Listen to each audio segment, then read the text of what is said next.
If you need to know what an LLC operating agreement is, I'm going to show you and tell you everything you need to know. I'll also give you an example of what you could use yourself to draw one up. So, without further ado, let's check it out.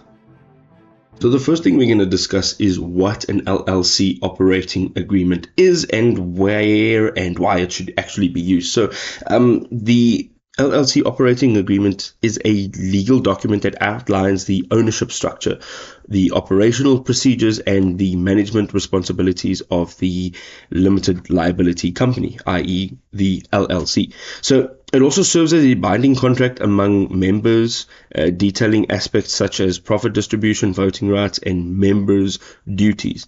And it's not mandatory all states to have an operating agreement, but it is crucial for protecting members' personal assets from business liabilities and ensuring clarity in internal operations. Now I'm going to show you a small example here. I've got a LLC operating agreement. You can see here, this is a basic structure. So you'll just open with the date and the members. And of course, I've just got 2 members here, but you can add as many members as there are within the limited liability company. And here you'll see the formation, the purpose, the capital contribution, and then also the profit and loss contribution, the management, and then just a disclosure. So this company shall be dissolved upon the occurrence of any of the following events, and you can see whatever events you want to state here, you could state them all in here.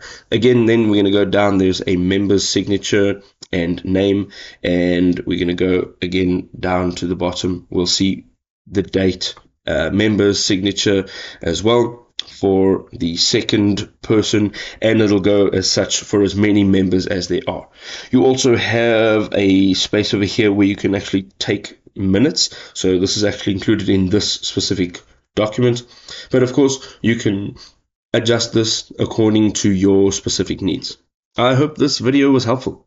Now, just a small disclaimer, I am not a legal representative, I'm not a lawyer, I am simply just sharing some advice, some personal opinion. So please, if you need any legal advice, make sure that you consult a lawyer, and make sure that you're consulting a lawyer within the state that you are residing in.